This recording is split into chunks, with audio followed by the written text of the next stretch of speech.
ዓመቱ መቼ ነው? አይታወቅም። ወሩ መቼ ነው? አይታወቅም።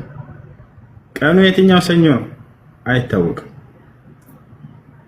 እሺ ረቢዑል አወል ነው ይላሉ። እሺ እንቀበላችሁ። ረቢዑል አወል በሚለው ወር ላይ እንሂድላችሁ። እሺ እንቀበል። ረቢዑል አወል ወር ላይ ነው የሚል ቁርአንና ሐዲስ ላይ ያለው ወይ? የለም። እሺ እንደው እንቀበላችሁና ረቢዑል አወል በሚለው እንሂድና ረቢዑል አወል ስንተኛው ቀን በሏቸው። መቼም ቀን ይኖረዋል አይደል? የተወለዱበት ይሄ ቀን 12ኛው ቀን ይሏችኋል። የቱ ጋር ነው 12?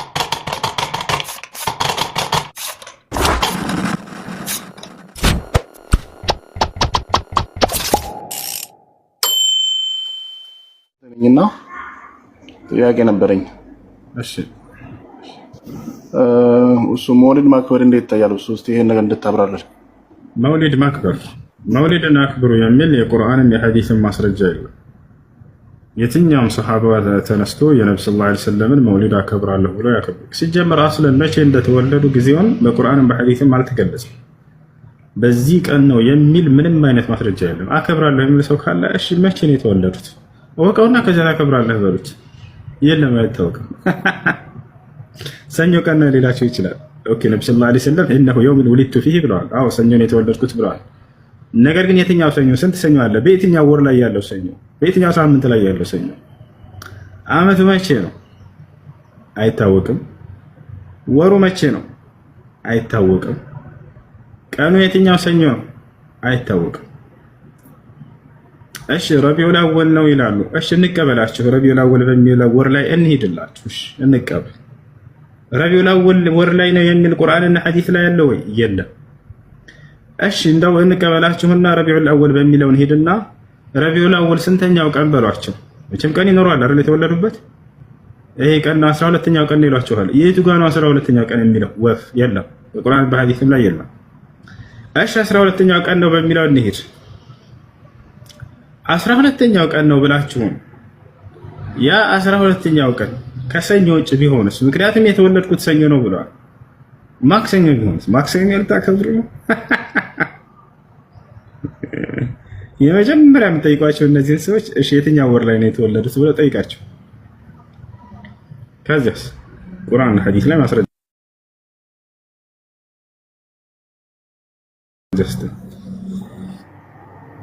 እሺ ወሩ አይታወቅም አይደለ? ከዚህ ታሳልፏቸው። በቃ ይሄን ጥያቄ ጠይቋቸው።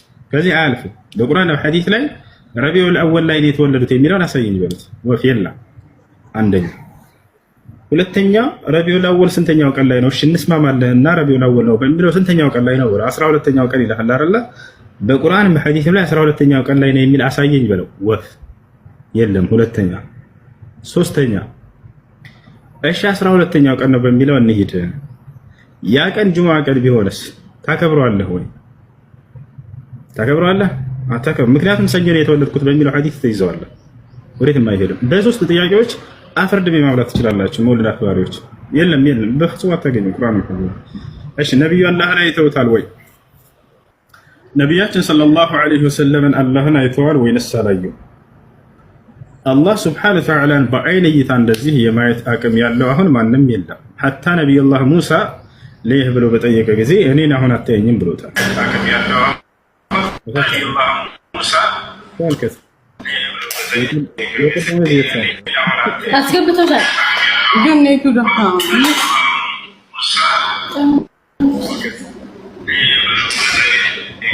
ሚጡ ይሰማል? ይሰማሻል? እሺ ጥያቄ አለ ጠይቅ። እሱ አንዴ አሰላሙ አለይኩም ወራህመቱላሂ ወበረካቱ።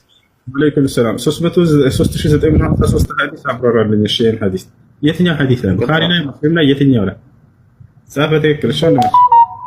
እሺ ጥያቄያችን ከዚህ በፊት አክብሬ ነበር እና ሰው ወንጀሉን ይብኛል ታለኔ በቃ ባለማወቅ ስለሆነ ስላለፈው ተውበት ማድረግ ይቻላል። ከዚህ በኋላ እንደተከመረ አመሰግናለሁ በጣም እሱ እኔ ጥያቄ የሽርክ ላይ ነው። ሽርክ መሻረክ በጣም በአላህ ዘንድ በጣም ምሕረት የሌለ ነው ማለት ነው። ስለዚህ በአላህ ከአላህ ውጪ መማል አሁን ለምሳሌ ወረበል ካዕባ ብሎ መማል እንዴት ነው የሚታየው? ወላሂ ከሚለው ውጪ ወረበል ካዕባ ብሎ በብዛት የሚሉ አሉ። ሁለተኛ ደግሞ አላህ ላይ መሻረክ ማለት እስልምና ላይ ነበር ከእስልምና ወጣ ተመልሰ ወደ እስልምና የምትገባ ይሄም ከሻረክ በኋላ ምረት እንዴት ነው የምታየው? እሱ አንዳንድ ሰዎች እንደ ቤት ኪራይ ነው ያደረጉት። የዘከላው ኪራይ። እሺ ለማንኛውም ከአላህ ውጭ ባሉ ስለመማል ከአላህ ስብሐነ ወተዓላ ውጭ ባለ አካል መማል አይቻልም። ነቢያችን ሰለላሁ ዐለይሂ ወሰለም ሐዲስ ላይ ምን አሉ? ላ ተሕሊፉ ቢአባኢኩም ወላ ቢአጅዳዲኩም መን ካነ ሓሊፈን ፈልየሕሊፍ ቢላሂ አው ሊየስሙት አሉ። በአባቶቻችሁ አትማሉ፣ በአያቶቻችሁም አትማሉ፣ በማንም ፍጡር አትማሉ ካሉ በኋላ መማል የፈለገ በአላህ ብቻ ይማል፣ አለበለዚያ ዝም ይበል አሉ። ከአላህ ውጭ ባሉ አካሎች መማል ሕክሙ ምንድን ነው? ፍርዱ ምንድን ነው ከተባለ ሽርክ ነው። ነቢያችን ሰለላሁ ዐለይሂ ወሰለም ሐዲስ ላይ ምን አሉ? መን ሐለፈ ቢገይሪላሂ ፈቀድ ከፈረ አው አሽረከ አሉ። ከአላህ ውጭ ባሉ አካሎች የማለ ሰው በእርግጥም ካደ ወይንም አጋራ አሉ። ታዲያ እዚህ ቦታ ላይ ሽርኩ እንደው ምሎ ከሆነ ከአላህ ሱብሓነሁ ወተዓላ ውጭ ባሉ አካሎች ከማለ ሰውየው ሽርኩ ምን አይነት ነው? ምክንያቱም ሽርክ ለሁለት ይከፈላል። ሽርኩን አክበር ወሽርኩን አስገር። ትልቁ ሽርክና ትንሹ ሽርክ። ትልቁ ማለት ከእስልምና የሚያስወጣው ነው። ትንሹ ግን ከእስልምና ባያስወጣም ነገር ግን ከታላላቁ ወንጀሎች ሁሉ ይበልጣል። ለአንሁ ሽርክ ሽርክ ነውና። ለምሳሌ ከአላህ ውጭ ባሉ አካሎች መማል ከትንሹ ሽርክ ነው የሚመደበው። መቼ ከተባለ ይሄንን የምትምልበትን አካል ልክ እንደ ፈጣሪ ነው ብለህ ካላመንክ ይህ ትንሹ ሽርክ ይባላል። ልክ እንደ ፈጣሪ ነው ብለህ ካመንክ ግን የዛኔ ትልቁ ሽርክ ይሆናል ማለት ነው። ለምሳሌ እናቴ ትሙት ብሎ የሚምል ሰው እናቴ እንዳምላክ ነች ብሎ እያሰበ ነው እንደ ሰው አይደለም እኮ። ስለዚህ የሰውዬ ትልቁ ሽርክ ላይ ትንሹ ሽርክ ላይ ነው ያለው። ገብቷቸዋል አይደል? አማልክት ናቸው ብሎ የሚያስባቸውን ጣዖቶች ግን እነዛን ቢምልባቸውና ልክ እንደ አምላክ አድርጎ ቢያስብባቸው የዛኔ ትልቁ ሽርክ ላይ ይወድቃል ማለት ነው። ይሄ ከታወቀ ታዲያ ወረብል ከዕባ ብሎ መማል ከምንድን ነው የሚታየው?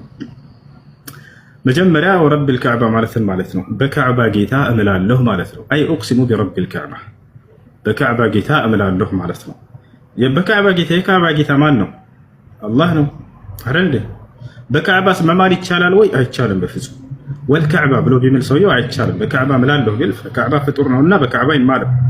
ያ ድንጋዩ ከዕባ ፍጡር ነው፣ በሱ አይማልም በፍጹም።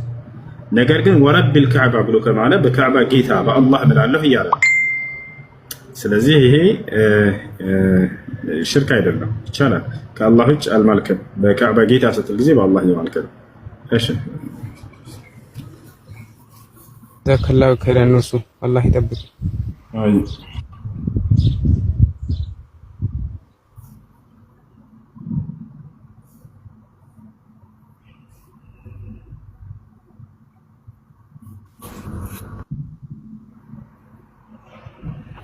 السلام عليكم. وعليكم السلام.